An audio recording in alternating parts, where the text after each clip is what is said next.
राधा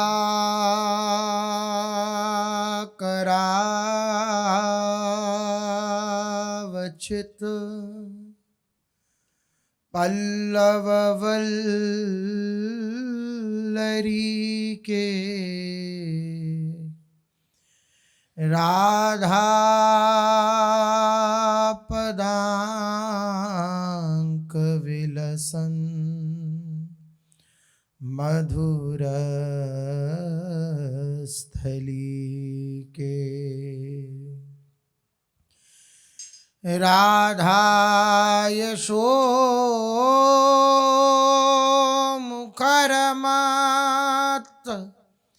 खगावली के राधा विहार विपिने रमतां मनो में प्रेमानंदोत्पुलकितगात्रौ विद्युद्धाराधर समकांति श्री राधा कृष्णौ मनसि दधानं वन्देऽहं श्रीहितहरिवंशं वन्देऽहं श्रीहितहरिवंशं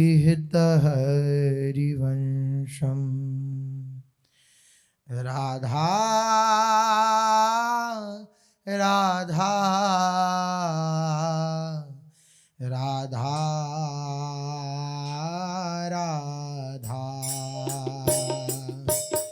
राधा राधा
श्री राधा वल्लभ लाल की, महाप्रभु श्री हरिवंश चंद्रजू महाराज की, श्री सद्गुरुदेव भगवान की जय।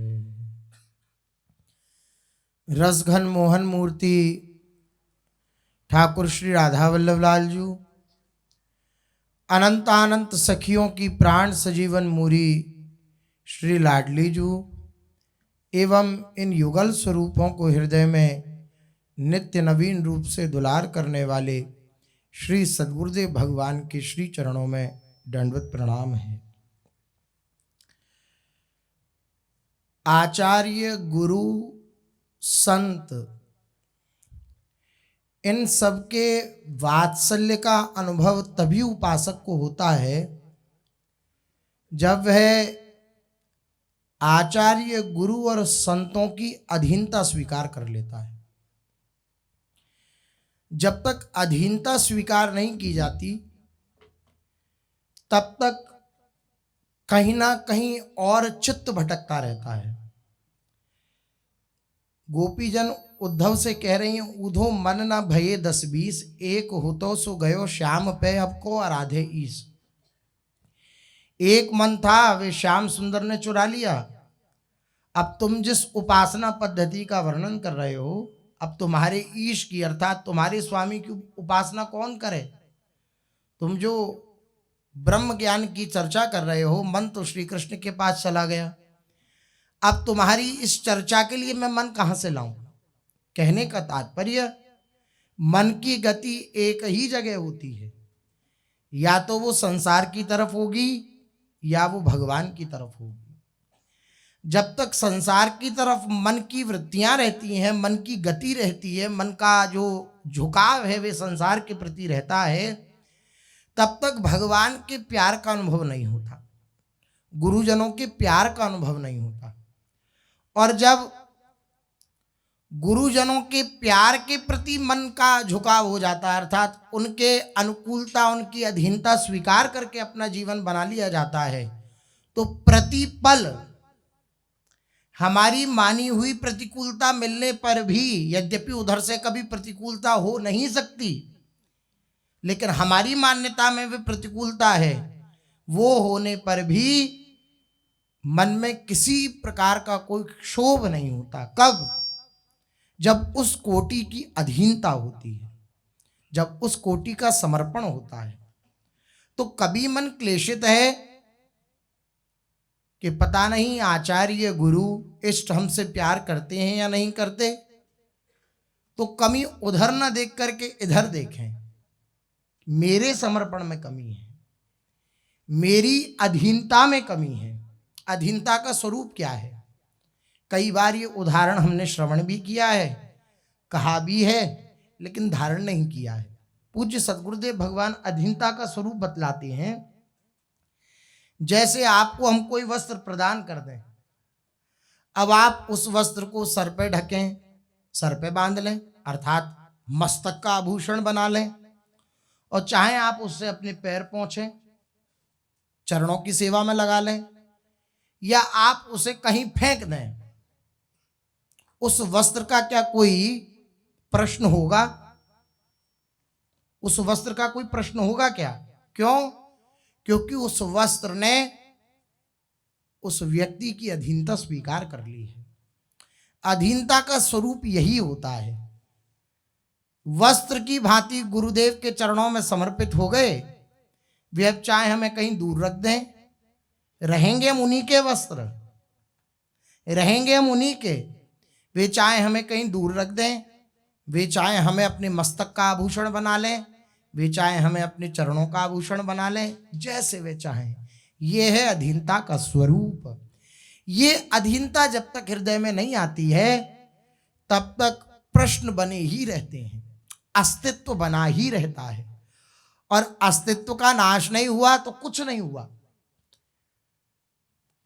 इस भगवत मार्ग का जो प्रयोजन है ना, वे अस्तित्व का नाश है, जो भक्ति मार्ग का प्रयोजन है।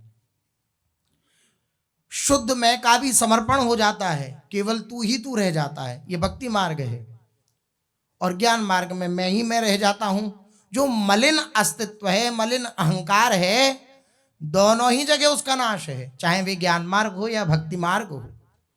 इस अस्तित्व का नाश होना बड़ा कठिन है, और ये अस्तित्व का नाश होता है गुरुजनों की अधीनता स्वीकार करने पर, लेकिन मन की अधीनता के कारण गुरुजनों की अधीन प्रकट में रहते हुए भी हम मन के अधीन ही रहते हैं और हृदय को गुरुदेव के समर्पित नहीं कर पाते। इसलिए सदा क्लेशित बने रहते हैं, सदा हमारी मानसिकता प्रश्नों से घिरी रहती है।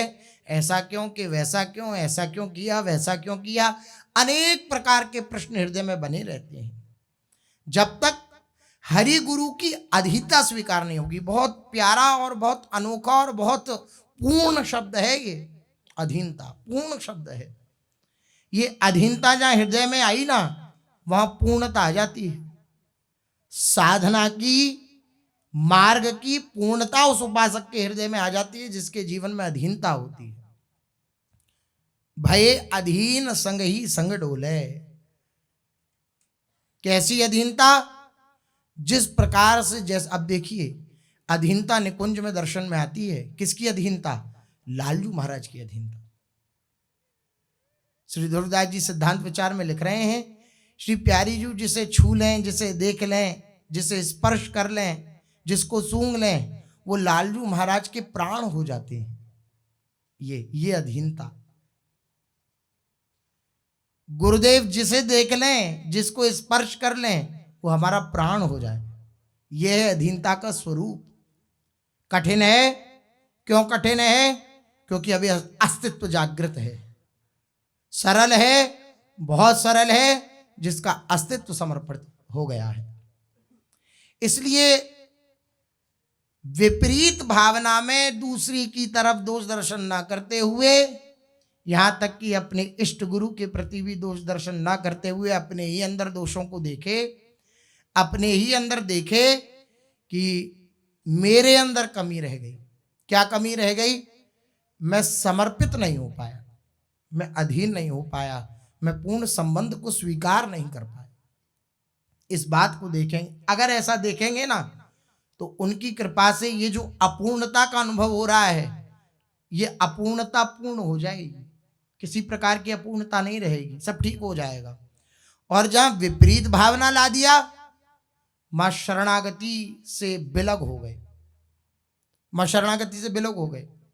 जहां विपरीत, जिसे क्रॉस क्वेश्चन कहते हैं, ऐसा नहीं तो ऐसा क्यों, ऐसा करना चाहिए था, वैसा करना चाहिए था, ऐसा कर देना चाहिए था, ऐसा भी तो किया जा सकता था। ये विपरीत भावना, ये विपरीत भावना अगर रही तो शरणागति नहीं रहेगी। क्योंकि शरणागति का लक्षण है विपरीत भावना का त्याग। 6 लक्षण है शरणागति के, उसमें एक लक्षण है विपरीत भावना का त्याग। मन विपरीत ही सोच करवाएगा, ये बार बार हमें हृदय में बिठा लेना है। खूब अच्छे से अच्छा हो तब भी विपरीत ही सोच करवाएगा मन। हमें उसके विपरीत होकर के गुरु और इष्ट के अनुकूल सोचना है, प्रतिकूल नहीं सोचना, विपरीत नहीं सोचना। मन तो विपरीत सोचवाएगा, वो ऐसा चिंतन करवाएगा, ऐसा दिखवाएगा, दृश्य दिखवाएगा कि तुम विपरीत सोचो। लेकिन उस परिस्थिति में भी शास्त्र आज्ञा का हृदय में बल लेकर के, सत्संग के वचनों का हृदय में बल लेकर के, हमें बिल्कुल उसकी विपरीत बातों की तरफ ध्यान न देकर केवल और केवल अनंत अनंत सौहार्द रखे हुए प्रभु के उस स्वभाव का ही स्मरण करना है। ये सावधानी हमें रखनी पड़ेगी। बार बार इस बात को गुरुजन इसलिए वर्णित करते हैं, वर्णन करते हैं, क्योंकि हम यहीं फेल हो जाते हैं। कहीं ना कहीं अपने मन की सत्ता देकर, अपने मन को सर्वोपरि मानकर, अपने मन को मित्र मानकर हम इतना बड़ा धोखा खा जाते हैं कि उस धोखे की भरपाई त्रिभुवन में कोई नहीं कर सकता। इस बात को खूब गहराई से समझ लेना परमावश्यक है। मन जिस भी सलाह को दे, पहले उस सलाह में तन्मय ना होकर उस सलाह को देख लीजिए क्या कह रहा है वो। तन्मय हो गए, मन की सलाह को स्वीकार कर लिया, चार लोगों के समूह में उस सलाह को प्रकट कर दिया मन की, तो वो और पुष्ट हो जाएगी। इसलिए मन की बात को कहना भी नहीं है, विपरीत बात को चार लोगों के बीच में कि ये हमारे अपने हैं, इनसे अपने हृदय की बात हम कह देते हैं, तो आप सच मानिए। अगर आप किसी से न कहते तो मन की वृत्तियां हैं आगमा पाइनो अनित्यास, अनित्य हैं, ये आएंगे हैं चली जाएंगी। लेकिन अगर किसी से कह दिया तो वो पुष्ट हो जाएंगे, वो अपनी भूमि बना लेंगी, वो संस्कार बन जाएंगे और वो ऐसी जगह धकेल देंगे कि फिर कोई नहीं बचा सकता। इसलिए गोस्वामी जी बहुत विचार पूर्वक लिख रहे हैं, सो परत्र दुख पावही सिर धुनि धुनि पछताए, काल ही कर्म ही ईश्वर ही मिथ्या झूठा मिथ्या दोष लगाए। ऐसा सुंदर सुअवसर प्राप्त करके भी अगर इस अवसर का कोई लाभ नहीं ले पाता है तो सो परत्र दुख पावही, वो अनंत दुखों को भोगेगा, सिर को धुन धुन कर पछताएगा और फिर मिथ्या दोष लगाएगा। किनके ऊपर? काल, समय हमारे अधीन नहीं था, हमारे अनुकूल नहीं था, समय ऐसा नहीं था। अरे इससे अनुकूल कोई हो सकता है? मानुष तन वृंदा विपिन रसिकन संग विवि रूप। लेकिन कितनी सूक्ष्म बात पूज्य सदगुरुदेव भगवान ने कल सुबह कही। पूज्य सदगुरुदेव भगवान बोले, तुम आए क्यों हो? आनंद प्राप्ति के लिए आए हो ना, प्रसन्नता के लिए आए हो ना, और कहां फंस रहे हो? किस किस तीन बातों को गुरुदेव भगवान ने कहा इन्हें भस्म कर दो? ईर्ष्या, द्वेष, अभिमान, ये तीन बातें भस्म कर दो। और तीन बातें स्वीकार कर लो, क्या? आत्मसमर्पण, देने की भावना और सहना। ये तीन बातें स्वीकार करने की और ये तीन बातें छोड़ने की, ये है सच्ची होली। गुरु बिन होली कौन खिलावे? किस लिए आए हैं? प्रसन्नता के लिए आए हैं, आनंद के लिए आए हैं। और हमारा मन कितना प्रतिकूल होता चला जाता है कि धीरे धीरे धीरे धीरे धीरे धीरे हमारी स्थिति को वो अंदर स्वीकार करवा देता है कि हाँ जो है सो ठीक है, जैसा चल रहा है वैसा ठीक है। जहां ये बात आई वहां सुधार होना बंद हो गया। जहां ये बात आई कि जो है सो ठीक है, वहां सुधार होना बंद हो जाएगा, बिल्कुल बंद हो जाएगा। क्योंकि सुधार उसी का होता है जो अपने अंदर कमी का अनुभव करता है, अपने अंदर देख पाता है कि मेरे अंदर ये कमी है, उसको स्वीकार करता है। मन स्वीकार करवा देता है कि नहीं जैसा चल रहा है वैसा ठीक है। बस इसकी स्वीकृति को न मानना। इसके अनेक प्रकार के जो प्रश्न उठते हैं, वृत्तियां उठती हैं, गांठ बांध लीजिए इस बात को। आप एकांत में भी मुख से कह देंगे ना कि अमुक व्यक्ति तो ऐसा, कोई नहीं सुनने वाला है। नहीं कर रहे आप राग द्वेष की चर्चा, नहीं कर रहे आप निंदा स्तुति, एकांत में भी मुख से निकाल देंगे ना कि अमुक व्यक्ति ऐसा है, तो ये जो मंडल है ना, वायुमंडल, इसमें वो वचन फैल जाएंगे और ऐसी जगह आपको पटकेंगे, ऐसी जगह चिंतन की वृत्ति को पटक दिया जाएगा कि हम भगवान से विमुख हो जाएंगे। इसलिए नहीं, किसी को किसी प्रकार का कोई भी दुख मत सुनाओ, कुछ मत कहो, सब कुछ सहो। अब मुस्कुरा के ये बात कहना कितना आसान है, लेकिन अस्तित्व समर्पण जब तक नहीं होता तब तक सहना अत्यंत कठिन है। अब ये कहकर के हम मन को छूट देते हैं कि ये तो कठिन बात है। मन क्या है, तुरंत तुरंत उत्तर देता है अंदर, पाराशर सुरेंद्र कलप कामिनी मन फंद्या, सहना तो अत्यंत कठिन है। अब मन को छूट दे दी, ये तो कठिन है, ये होगा नहीं, तो क्या सरल है? वो जो करते आ रहे हैं वही सरल है, वही करते हैं। क्या करते हैं? निंदा करते हैं, ये सरल है। विषयों का चिंतन करते हैं, वे सरल है। अब वहां से तो मन ने हटा दिया ये कह करके ये तो बहुत कठिन है, ये हमसे कहां हो पाएगा, और लगा कहां दिया? जहां वृत्ति उसकी सहज रूप से डामाडोल हो ही रही थी, खिंची रही थी, वहीं लगा दिया। अब क्या हुआ? सुधार होने की बजाय पतन हो गया, सुधार होने की बजाय पतन हो गया। श्री सेवक जी कह रहे हैं, जे आगे के दाजे गए भजी पानी में, और पानी में आग लगे तो क्या कीजिए भाई। संसार रूपी दावाग्नि से त्रस्त तपे हुए भाग करके श्री हरि गुरु की शरण में गए, लेकिन यहां आकर भी उनकी शरणागति स्वीकार करने के बाद भी अगर वही चित्त की वृत्ति बनी रही तो फिर क्या मिला, क्या हुआ? पानी में भी आग लगा ली हम। अब पानी में भी आग लग जाए, जहां शांति शीतलता मिलनी थी वहां भी आग लग जाए तो अब क्या किया जा सकता है। इसलिए बहुत सावधान होकर अपने मन को मित्र मानना बंद करने का प्रयास करें। प्रयास इसलिए क्योंकि अपने सब साधक ही प्रयास ही कर सकते हैं, पूर्णता प्रभु की कृपा से होती है। लेकिन प्रयास को देख करके प्रभु द्रवित हो जाएंगे और अनुभव करा देंगे कि तुम्हारा ये मित्र नहीं है, तुम्हारा दुश्मन है। फिर जब उच्चतम कोटि की अवस्था आएगी तो अनुभव करा देंगे कि मैं ही हूं, मन भी मैं ही हूं। ये ऊपरी अवस्था है। मन से अलगाव करना सीखें।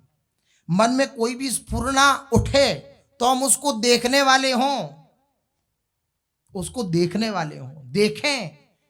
ये हमारे हरि गुरु के आसक्त हृदय जो हम करना चाह रहे हैं उसमें ये सहयोग दे रही है ये वृत्ति, या उससे विलक कर रही है। वो कितनी भी भागवतिक वृत्ति क्यों ना हो, अगर हरि गुरु से विलक कर रही है ना तो बिल्कुल उसको स्वीकार नहीं करना है, बिल्कुल स्वीकार नहीं। भागवतिक वृत्ति भी है, एकांत भजन करते हैं, एकांत में ही तो भजन करना है। छोटी सी कुटिया छवाएंगे, उसमें आनंद से भजन करेंगे, नहीं। हरि गुरु से विलक करने वाली कोई भी भागवतिक वृत्ति को भी स्वीकार न करना।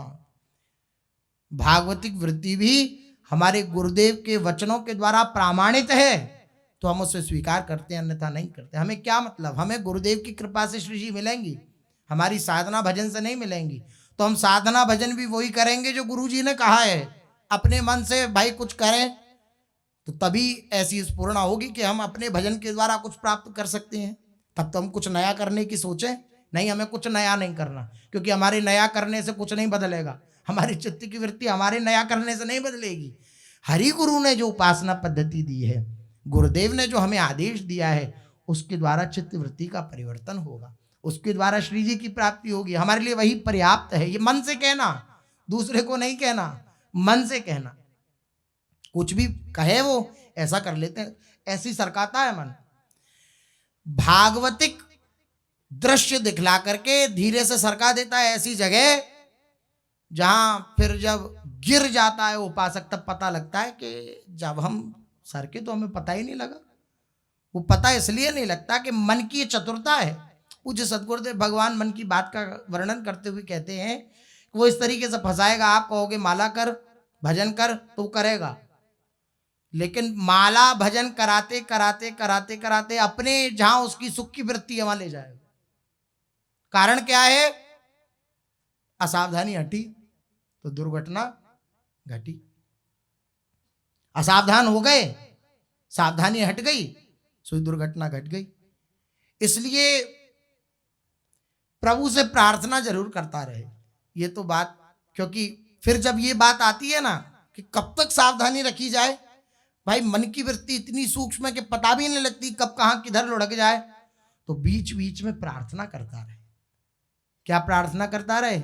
नाथ, मैं तो भटक जाऊंगा, मेरे को अपनी स्थिति का पता है, अभी प्रार्थना कर रहा हूं, अगले ही क्षण भटक जाऊंगा, 1 घंटा 2 घंटा बाद नहीं, अभी प्रार्थना करके हटा, और हो सकता है कभी कभी तो प्रार्थना के बीच में ही भटक जाऊं। इसलिए प्रभु आप संभालते रहना, आप देखते रहना, मैं आपकी दृष्टि में हूं और आपकी ही दृष्टि का मुझे भरोसा है, आपकी ही दृष्टि का मुझे आश्रय है कि आप देख रहे हो ना। किसी को भय होता है कि भगवान देख रहा है, और किसी को आनंद होता है कि भगवान देख रहे हैं, है एक ही बात। लेकिन चित्त की वृत्ति, चित्त का स्वभाव अलग अलग होने के कारण अलग अलग अनुभव होता है। किसी को भय, भगवान देख रहा है, सावधान, वे भी परम सौभाग्यशाली है। लेकिन किसी को आनंद है कि प्रभु देख रहे हैं, वे अत्यंत सौभाग्यशाली है। तो उनकी दृष्टि का भरोसा, नाथ मैं तो भटक जाऊंगा, मैं तो फिसल जाऊंगा, मैं तो हो सकता है आपके प्रति भी विपरीत भावना रख लूं, लेकिन आप उस समय भी ऐसी दवा देना, मुझे भले ही कष्ट हो, मुझे भले ही क्षोभ हो, भले ही पीड़ा हो, लेकिन आप ऐसी ही दवा देना जिससे आप में मेरी प्रीति बढ़े। ये जीवन, ये लाभ जो आपने मुझे प्राप्त कराया है, इस लाभ से मैं वंचित न रह जाऊं। ये जीवन अब की बार मैं धोखे में ना बिता दूं। अनंत जन्म धोखे में बिता दिए इन्हीं राग द्वेष और सुख दुख के इन द्वंद्वों के चक्कर में फंसकर, अब इस जन्म को मैं वृथा ना गवा दूं। आप मुझ पर कृपा करना प्रभु। प्रार्थना में बहुत बड़ा बल है, आप सच मानिए, प्रार्थना में बहुत बड़ा बल है। और जो अपने अंदर किसी प्रकार का कोई गुण देखता है, उसके द्वारा प्रार्थना संभव नहीं है। इसलिए प्रार्थना का जो लाभ है वो हमें प्राप्त नहीं होता। अन्यथा कोई साधन तो एक समय प्राप्त करके फलीभूत होगा, प्रार्थना तत्काल फलीभूत होती है। कोई साधना करेंगे तो उसका फल तो कालांतर में प्राप्त होगा, लेकिन प्रार्थना तत्काल फलीभूत होती है। प्रार्थना करना प्रारंभ कर, जहां आपने प्रार्थना करी बस आप निश्चिंत हो जाएं। अब प्रभु वही लीला विधान रचेंगे जिससे उनके चरणों में प्रीति हो, उनके जनों के चरणों में प्रीति हो।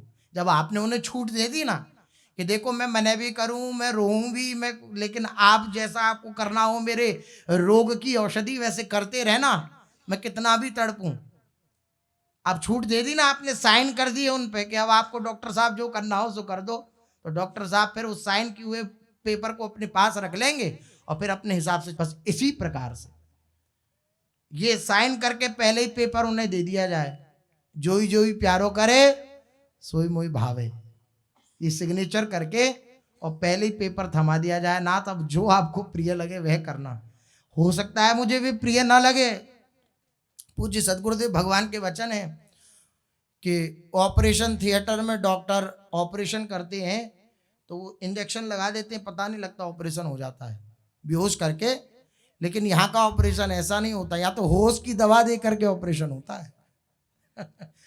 माने आप बेहोश हो भी तो आपको होश पहले दिलाया जाएगा और फिर ऑपरेशन किया जाएगा, तो जब ही तो अच्छे अच्छे जो है फेल हो जाते हैं। इसलिए पहले ही उन्हें साइन करके दे दिया जाए, प्यारे आपको जो प्रिय हो, मैं रोऊं, गिड़गिड़ाऊं, चीखूं, चिल्लाऊं, आप चाहे रस्सी बांध के ऑपरेशन करो, लेकिन कर दो। अब मैं ये जीवन बर्बाद नहीं करना चाहता, ये जीवन बर्बाद नहीं करना। मान सम्मान में, निंदा स्तुति में, अनेक प्रकार के ऐसी जो वृत्तियां हैं जो आपसे विलग करने वाली हैं, मैं ग्रस्त होऊंगा, लेकिन आपको छूट है। आप जिस प्रकार से जिस समय जैसा विधान करना चाहो मेरे लिए, अपने तक पहुंचाने के लिए, वैसा कर दो, वैसा कर दो। जब आपने ये समर्पण कर दिया प्रभु के आगे, हाथ खड़े कर दिए कि अब जैसा आप चाहो वैसा, तो फिर जब भगवान का विधान लागू होगा तो आप सच मानिए जीवन में प्रत्येक परिस्थिति आएगी जो भी, वे सब भगवान के निकटतम ले जाने वाली होगी, दूर करने वाली नहीं होगी। प्रत्येक परिस्थिति निकट ले जाने वाली होगी।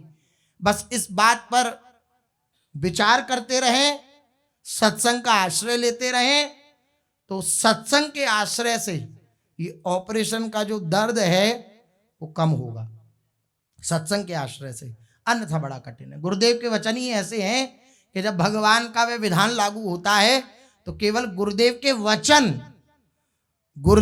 वचन ही सहयोगी हैं कि उस विधान को सहन करने की शक्ति देते हैं, अन्यथा नहीं। तो अगर उस ऑपरेशन को सहन करना है तो गुरुदेव के वचन, ये जरूर, ये बात इतनी आवश्यक है, इतनी आवश्यक है। मन अंदर ही अंदर इसके उतर जा रहे, कुछ नहीं, अरे सब हो जाएगा। अरे बहुत कलाकार है, पूज्य सदगुरुदेव भगवान कहते हैं बहुत कलाकार है मन, बहुत कलाकार। जब विषय वृत्ति में उसे धकेलना होगा ना तो धकेल देगा, आपको पता भी लगने नहीं देगा। और जब पश्चाताप करने का नंबर आएगा ना तो वो इतने सूत्र सामने ला देगा, आपको पश्चाताप करने नहीं देगा। इतने सूत्र ला देगा, पश्चाताप नहीं करने देगा। ऐसा भी तो सिद्धांत है, ऐसा भी तो सिद्धांत है, अरे ऐसे हो जाता है, अरे ऐसे हो जाता है, और ये भी तो है, और ऐसा भी तो गुरुदेव कहते हैं, और सारे सिद्धांत को ला देगा, आपको पश्चाताप करने नहीं देगा। नहीं, हमसे गलती हो जाए तो हम गिड़गिड़ा के प्रभु के सामने अपनी गलती को प्रदर्शित करें कि देखो मेरे से ये चूक हो गई नाथ। क्या आपको ये पसंद आ रहा है मेरी ऐसी स्थिति देख करके? आपको अगर आपको प्रसन्नता हो रही है ऐसी स्थिति देखकर, तो आप मेरे हृदय में ये अनुभव कराओ कि आप प्रसन्न हो। मेरे हृदय में ये अनुभव कराओ कि आप प्रसन्न हो मेरी इस स्थिति पर। और अगर प्रसन्न नहीं हो, आपकी प्राप्ति ऐसी स्थिति में नहीं होती, तो फिर नाथ जिस प्रकार से आपकी प्राप्ति होती है वैसा गुण मुझे प्रदान कर दो। जेहि विधि तोय अति प्यारी लागो, सो गुण तैसी रहनी दीजिए, करुणा कोर निहारी। हो तो तेरे हाथ बिकानी, तू नित राखन हारी। तेरी रीझ सहज नित चाहूं, और सो काज काहरी। बोरी सखी कह रही हैं आपकी रीझ चाहिए, बस आप प्रसन्न हो जाओ, बस यही चाहिए, और किसी से मुझे कोई मतलब नहीं है। जिस प्रकार से, जिस गुण से, जिस हृदय की वृत्ति से आप प्रसन्न होती हो प्यारी जू, वे आप मुझे प्रदान कर दो, वे आप मुझे प्रदान कर। प्रार्थना करते रहें और मन से सावधान रहें। ये मन इतना दगाबाज है कि जहां वह अनंत जन्मों से भटक रहा है, उस भटकन से वे दूर नहीं होना चाहता है, वो वहीं वहीं जान। लेकिन हरि गुरु का आश्रय लेकर उनकी द्वारा प्रदत्त उपासना में अगर संलग्न हो जाएं, तो धीरे धीरे धीरे धीरे शनै शनै सहत सहत बाड़े भगति, सहते सहते सहते सहते भक्ति का वर्धन होगा। और फिर एक समय ऐसा आएगा, पूज्य सतगुरुदेव भगवान कहते हो, अनंत महापुरुषों ने कहा कि एक समय ऐसा आएगा जो मन लगाने से प्रभु में नहीं लगता था, एक समय ऐसा आएगा कि प्रभु से हटाना चाहेंगे कि मन हट जाए तो वो हटेगा नहीं। एक स्थिति है। तो इस स्थिति तक पहुंचने तक बहुत सावधान रहना है, इस मन से बहुत सावधान रहना है, प्रभु से प्रार्थना करते रहना है, प्रभु इसकी लगाम पकड़े रहना, इसको पकड़े रहना, ये मुझे भटका देगा, ये मुझे ये दगा करा देगा, ये आपके प्रति अपराध करा देगा, आप पकड़े रहना है, ऐसी प्रार्थना करते रहें। चलते हैं अपने पूर्व प्रसंग पर। श्री जगन्नाथ जी में श्री महाप्रभु जी विराजमान हैं, और जगन्नाथ जी कैसे प्रकट हुए ये दिव्य लीला का वर्णन श्री महाप्रभु जी अपने निज परिकर में कर रहे हैं, जिसमें अपने लोगों ने श्रवण किया ब्रज लीला। श्री रोहिणी मैया श्री कृष्ण की 16,108 रानियों को विराजमान कर कर, वो नीचे विराजमान है, रोहिणी जी ऊपर विराजमान है आसन पर, और रोहिणी मैया ने सुभद्रा जी को द्वार पर पहरा देने के लिए विराजमान किया, कहा कि कोई आने जाने ना पाए। लेकिन सभा से श्री कृष्ण और बलराम जब श्रवण में गई कि भाई ब्रज लीला कहीं चल रही है, तो वे आए और वह भी श्रवण करने लगे। रोहिणी मैया ने अपने विगत दिनों से श्रवण कर ही रहे थे, कैसे ब्रज की दिव्य लीला का वर्णन किया, कैसे श्री ठाकुर जी श्री लाडली जी के विवाह का प्रसंग हुआ, कैसी दिव्य होली हुई, ऐसा सब श्री रोहिणी मैया ने वर्णन किया। उसके पश्चात रोहिणी मैया ने संबोधन करते हुए समस्त रानियों से कहा, रानियों, द्वारिका में तुम लोग कृष्ण को परम पुरुषोत्तम भगवान के रूप में देखते हो। अनंत कोटि ब्रह्मांड नायक राजाधिराज योगिराज पर ब्रह्म सच्चिदानंद स्वरूप श्री कृष्ण चंद्र जी, ये परिचय है द्वारिकाधीश का। द्वारिकाधीश जी में अभी भी जहां आरती होती है, तो आप वहां श्री द्वारिकाधीश जी की जय जयकार सुनो, इतनी बड़ी जय जयकार है कि क्या कहने। और हमारे ब्रजवासियों की जय जयकार सुनो, है श्याम सुंदर यमुना रस रानी की जय, और पूछरी की लोटा की हु प्यारे, और क्या बात है बंसी वारे, क्या बात है, ये जय जयकार है ब्रजवासियों की। रस से सिक्त, रस से सनी हुई ऐसी जय जयकार कि ठाकुर जी भी जहां सिंहासन पर विराजमान, उनके चेहरे पर भी मुस्कुराहट आ जाए, मुस्कुरा जाए।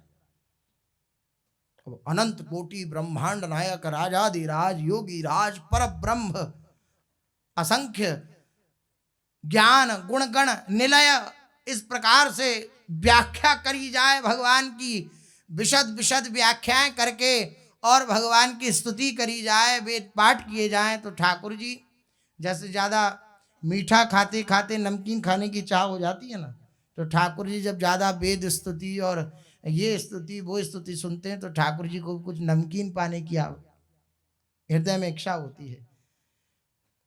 तो ठाकुर जी क्या करते हैं, ब्रजवासियों से लीला विलास करते हैं, लीला करते हैं।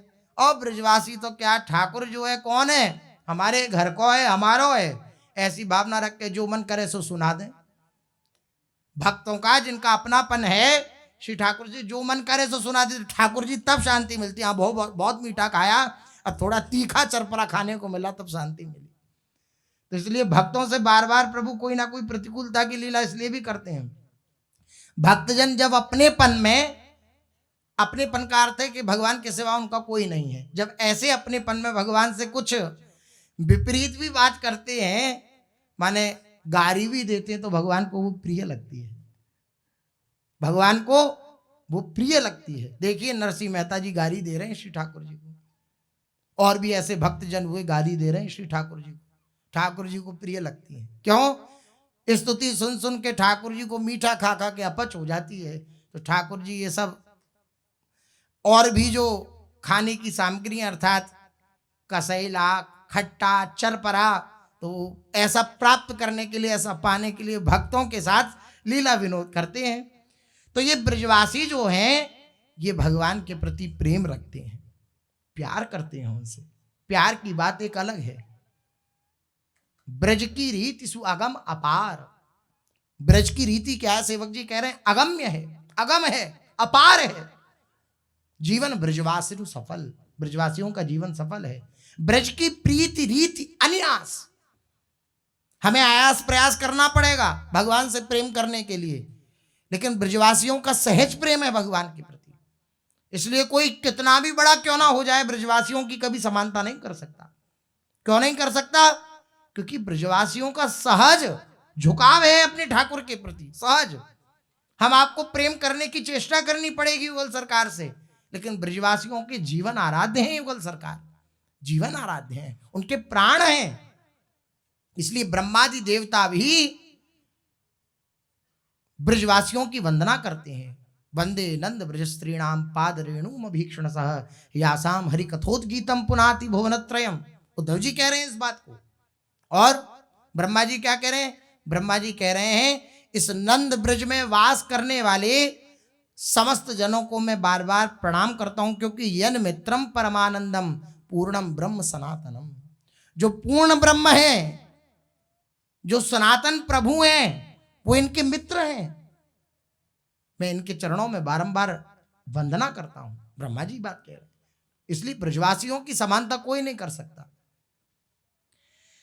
यही बात रोहिणी जी बोली कि द्वारिका में तुम लोग कृष्ण को परम पुरुषोत्तम भगवान के रूप में भी देखती हो, और कभी उनका चतुर्भुज रूप में भी दर्शन करती हो। द्वारिकाधीश जी चतुर्भुज रूप में विराजमान है, परंतु ब्रजवासी कभी भी कृष्ण को भगवान नहीं मानते। ठाकुर जी बताओ चतुर्भुज रूप में रहे हो ब्रज में, चतुर्भुज प्रकट भी कर दिया है ना, तो ऐसा महापुरुषों से श्रवण किया है लीला कि ठाकुर जी एक दिन एक कुंज में चतुर्भुज रूप धारण करके बैठे, जैसे ही लाडली जी आई तो वो दो भुज श्री ठाकुर जी के अपने आप गायब हो गए। एक तो होता है अंदर से चिंतन करना कि जाए, इतना प्रबल माधुर्य है ब्रज का कि लाडली जी जैसे ही उस कुंज में प्रवेश किया, ठाकुर जी के दो भुज अपने आप गायब हो गए। और एक कथा ऐसी भी आती है, जब ठाकुर जी वो महाराज में अंतर ध्यान हुए तो चतुर्भुज रूप धारण कर लिया, तो गोपीजन गई तो वही स्वरूप है ठाकुर जी का, लेकिन बस दो भुजा बढ़ा ली तो गोपीजन कह रही हैं आपके चरणों में हमारा दंडवत प्रणाम है, क्या आपने हमारे श्री कृष्ण को देखा? तो ठाकुर जी विवल हो जाते हैं कि मैंने कोई स्वरूप परिवर्तन नहीं किया, आंख, मुख कमल, वस्त्र, केश सब वैसे के वैसे हैं, आभूषण सब वैसे के वैसे हैं, बस दो भुज बढ़ा ली तो ये प्रणाम करके चली गई, बोली श्री कृष्ण को कहीं देखा या नहीं देखा। यह है ब्रज का महात्म्य, यह है ब्रज की महिमा, यह है ब्रज का माधुर्य। ऐश्वर्य टिकता ही नहीं। रोहिणी जी कह रही हैं कि तुम लोग तो चतुर्भुज रूप में भी श्री द्वारकाधीश का दर्शन कर लेती हो, लेकिन ब्रजवासी कभी भी कृष्ण को भगवान नहीं मानते, नहीं मानते, भगवान नहीं मानते। कोई भगवान है ऊंचो, कोई बड़ो, ब्रजवासी नहीं मानते। ब्रजवासी कृष्ण को एक भोले भाले गोप बालक के रूप में केवल अपना पुत्र, सखा और प्रियतम मानते हैं। ये मेरे हैं। इस अपनेपन का आस्वादन करने के लिए तो ठाकुर जी ब्रज में अवतरित होते हैं, ब्रज की लीलाएं करते हैं, इस अपनेपन का आस्वादन करने के लिए। ये मेरा पुत्र है, ये मेरा सखा है, ये मेरा प्रीतम है। इस प्रकार से ब्रज में कृष्ण गोप वेश में रहते हैं। उनकी पगड़ी में सुंदर मोर पंख और गले में पुष्पों की वैजंती माला सुशोभित होती है। ऐसा स्वरूप ब्रज के ठाकुर का है। जब कृष्ण अधर पर वेणु रखकर मधुर तान छेड़ते हैं तो ब्रजवासी अपने सभी कार्य भूलकर केवल वेणुनाथ की मधुर ध्वनि में खो जाते हैं। ब्रजवासी अपने काम धंधों को भूल जाते हैं जब ठाकुर जी अपनी अधरों पर वेणु पधरा करके और वेणु का रसास्वादन अर्थात वेणु वादन करते हैं। सब अपने अपने कृत्य भूल जाते हैं। जहां काम न चलता था तीर और कमानों से, विजय नटवर की होती थी वहां मुरली की तानों से। जहां तीर और कमान से भी काम नहीं चलता था, मास्टर ठाकुर जी की वेणु वादन से सब काम बन जाता था। वेणु वादन की वह मधुर ध्वनि जब ब्रजवासियों के कर्ण रंध्रों में पहुंचती थी तो वह अपने कार्य भूल जाते थे। गोपीजन कहती श्री कृष्ण से, हम जब अपने कार्य करती हैं तो तुम वेणु मत बजाया करो। ठाकुर जी बोले, क्यों ना बजाऊं, मैं तो बजाऊंगा। बोले, तुम जब वेणु बजाते हो तो जो हम अग्नि प्रज्वलित करती हैं खान पान बनाने के लिए वे बुझ जाती है, क्योंकि लकड़ियों से रस चूने लगता है, रस टपकने लगता है। मत बजाया करो। जड़ चैतन्य हो जाते हैं, चैतन्य जड़ हो जाते हैं। ये वेणु का प्रभाव होता है। जड़ चैतन्य हो जाते हैं और चैतन्य जड़ हो जाते हैं। ऐसी स्थिति होती है। कृष्ण के वेणुनाथ के श्रवण से गोपियां कुल धर्म, लोक लज्जा और गुरुजनों के भय के बंधन को भूल जाती हैं और वे अपने हृदय स्थित अनुराग को छिपाने में समर्थ नहीं हो पाती हैं। जो उनके हृदय में प्रेम है श्री कृष्ण के प्रति, वे छुपाने में असमर्थ हो जाती हैं। गोपियां परस्पर एकत्रित होकर कृष्ण की उस वेणु माधुरी का वर्णन करने लगती हैं। भागवत में वर्णन है वेणु गीत। क्या है? ठाकुर जी गौवे चराने जाते हैं, वेणु बजाते हैं, गोपियों के कर्ण रंध्रों में वेणुनाद पड़ता है तो वो वेणु की सौभाग्य की सराहना करती हैं। कैसा स्वरूप होता है ठाकुर जी का। बरहा पीठम नटवर वपु कर्णयो कर्णिकारम बिभ्रदवास कनक कपिशम वैजयंतीं च मालाम रंध्रान वेणुरधर सुधया पूरयन् गोपवृंदै बृंदारण्यम स्वपदरमणम प्राविशद गीत कीर्ति। कैसी इस वेणुनाथ की कीर्ति है, त्रिभुवन में व्याप रही है। त्रिभुवन में व्याप रही है इस वेणु की कीर्ति, वेणुनाथ की कीर्ति।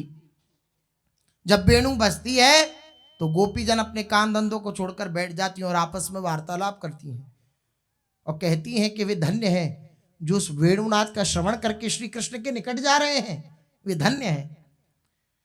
वर्णन आरंभ करते ही कृष्ण की त्रिभंग ललित रूप राशि, उनकी गमन भंगी, बंकिम दृष्टि, मंद मंद मुस्कान आदि गोपियों के हृदय में स्फुरित होने से वे प्रेमावेश में विभोर हो जाती हैं।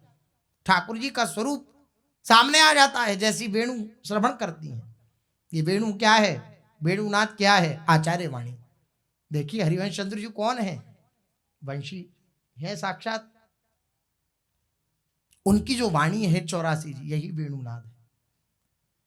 इस वेणुनाथ का जब हम श्रवण करेंगे, कथन करेंगे अर्थात गाएंगे, तो गावत श्रवणन सुनत सुखाकर विश्व दुरित दवनी, विश्व दुरित दवनी। गान करने से, श्रवण करने से सारे दुरितों का, सारे अपराधों का, पापों का नाश हो जाएगा, विश्व के पापों का। ऐसी महिमा है वेणुनाथ की, हे 84 जी की। वेणुनाथ गोपियां सुनती हैं, प्रेम आवेश में आ जाती हैं, विभोर हो जाती हैं। कोई कोई गोपी अपनी सखी को ही कृष्ण समझकर उसका आलिंगन करने लगती है। कृष्ण मिलन रूप आनंद सिंधु में वे निमग्न होने लगती है।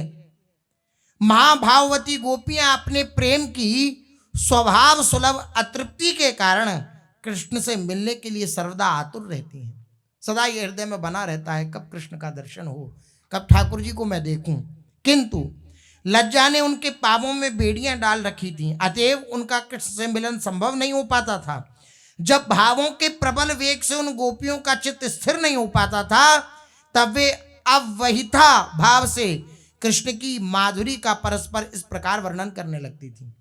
जब मिलन नहीं हो पाता था तो क्या करती थी, उनकी माधुरी का वर्णन करने लगती थी।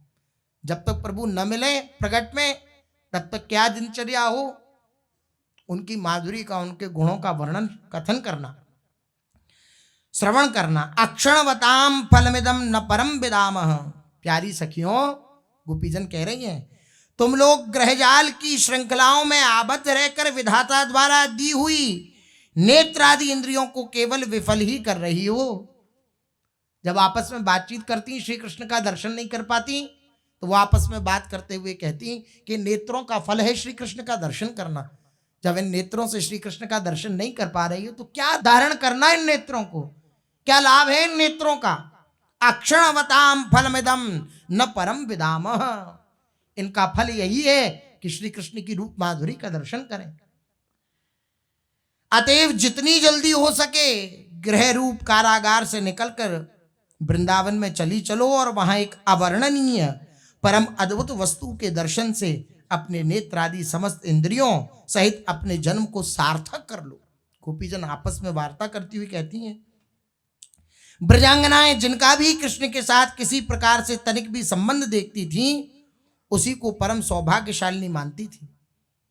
गोपीजनों की स्थिति अब खुद तो निकट नहीं जा पा रही हैं, तो जो जो उनके निकट से आ रहा है उस सबको सौभाग्यशालिनी मान रही है।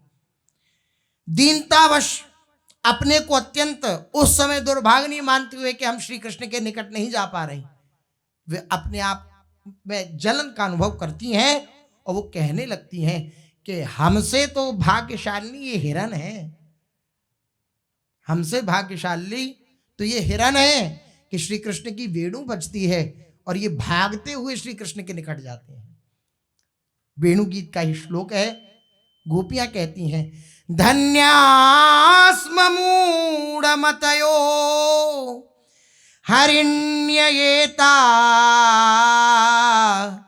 या नंदनंदनमुपात्र विचित्र वेशम आकर्ण्य वेणुरणितम सह कृष्ण सारा पूजां दधुर्विरचितां प्रणयावलोकैः पूजां दधुर्विरचितां प्रणयावलोकैः।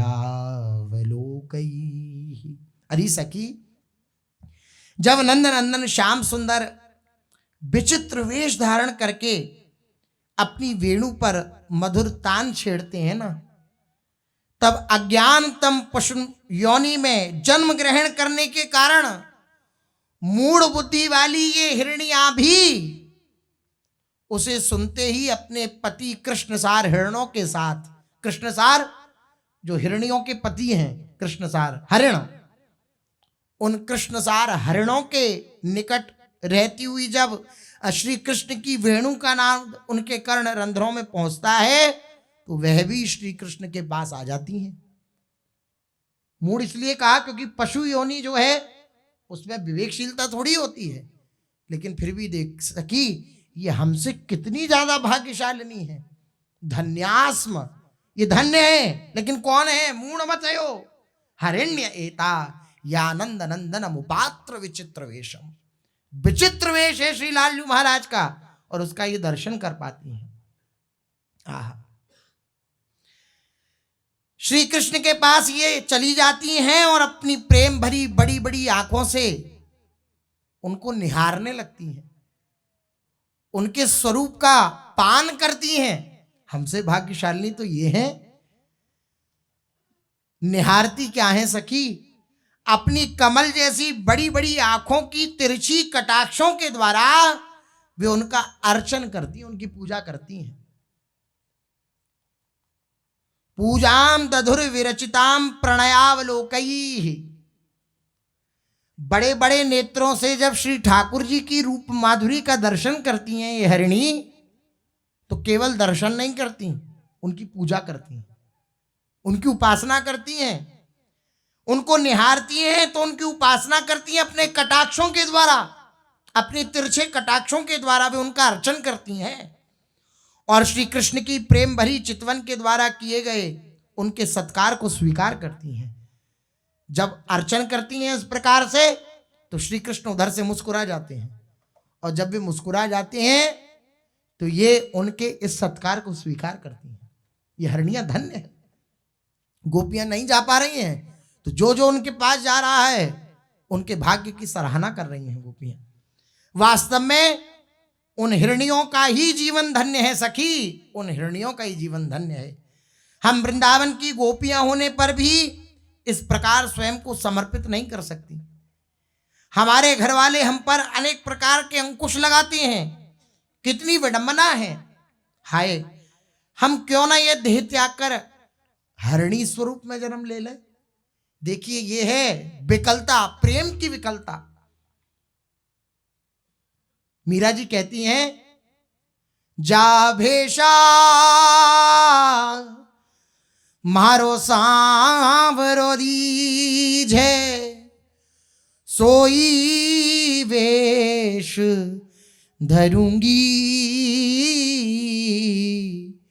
मैं बैरागिण होंगी। बाला रे मैं बैरागिन होंगी, मैं बैरागिन होंगी। बोले क्यों? बोले जिस भेष से मेरा सांवरा रीझ जाता है ना, गिरधर रीझ जाते हैं, सोई वेश में धरूंगी। मेरे श्याम सुंदर के जिस भेष के द्वारा दर्शन सुलभ है, मैं वही वेश धरूंगी। आहा, ऐसा ही समस्त गोपियां बोली।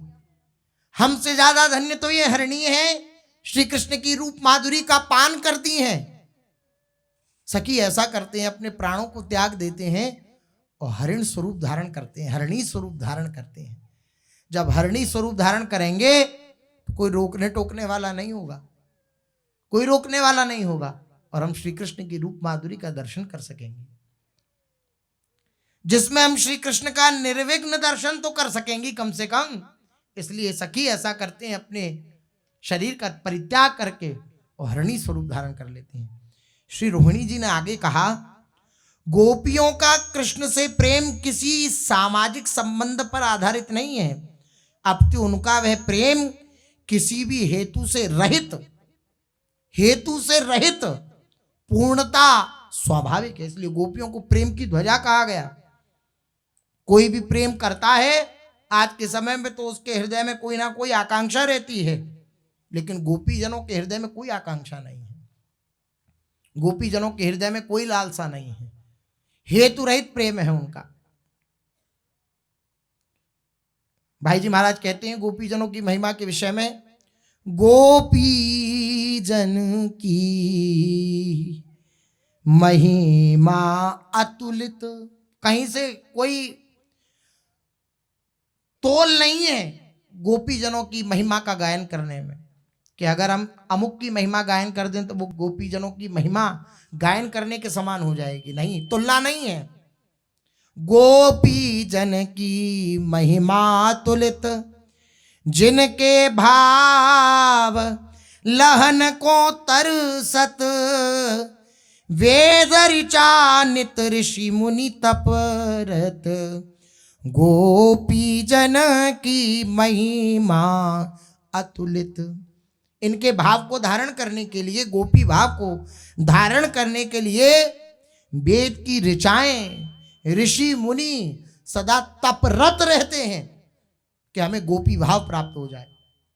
ऐसा शास्त्रों में वर्णन है। वेद की ऋचाएं तपस्या करती हैं, अनंत अनंत ऋषि जन भी तप परायण रहते हैं। भागवत में वर्णन है, भाई जी ने वर्णन किया है कि अमुक ऋषि इतने हजार वर्ष तक तपस्या करी, तब अमुक गोप के घर प्रकट हुई, गोपी बनी। फिर अमुक ऋषि ने इतने हजार वर्ष तक तपस्या करी तो फिर वे गोप। इस प्रकार से वर्णन है। यही बात कह रहे हैं कि इनके ये ऐसी महाभाग्यवती हैं कि इनके भाव को स्वीकार करने के लिए, अर्थात गोपी भाव को स्वीकार करने के लिए बड़ी बड़ी वेद की ऋचाएं, बड़े बड़े ऋषि मुनि भी तप परायण रहते हैं कि हमें गोपी भाव प्राप्त हो जाए। विमल ब्रह्म विद्या तप कर गोपिन सम, चाहत प्रीति अति पावन। साक्षात ब्रह्म विद्या भी तप परायण है यमुना जी के किनारे कि हमें गोपी स्वरूप प्राप्त हो जाए। ब्रह्म विद्या ब्रह्म साक्षात्कार प्राप्त महापुरुषों का धन है ब्रह्म विद्या। ब्रह्म ज्ञानियों का परम धन है ब्रह्म विद्या। लेकिन वह ब्रह्म विद्या भी इस वृंदावन की रज को प्राप्त करके ये आशा रखती है, तपस्यारत रहती है कि हमें गोपी स्वरूप मिल जाए।